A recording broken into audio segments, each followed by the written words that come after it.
Hey guys, what's up? It's Scholar85 back in another unboxing. This time, as you can see, it's the Zombie Army Trilogy on the Xbox One. So yeah, I picked this up today. Obviously, as you can tell, it's from CEX in the UK.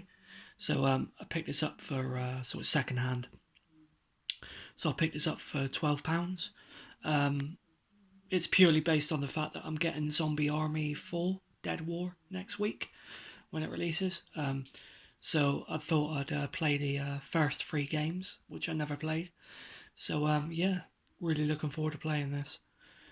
So it's from the same developers as Sniper Elite, yeah, and all that, and Strange Brigade and all that good stuff. So it's made by Rebellion.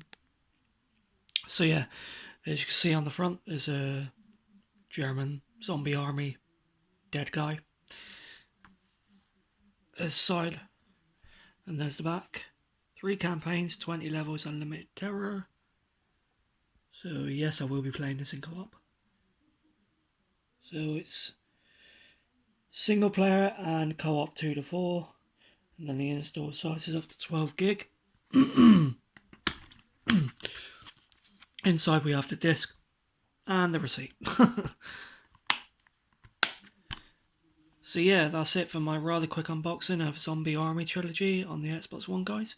If you like this, please be sure to check out my other videos, but for now, thank you very much for watching, and I'll catch you later. Bye bye.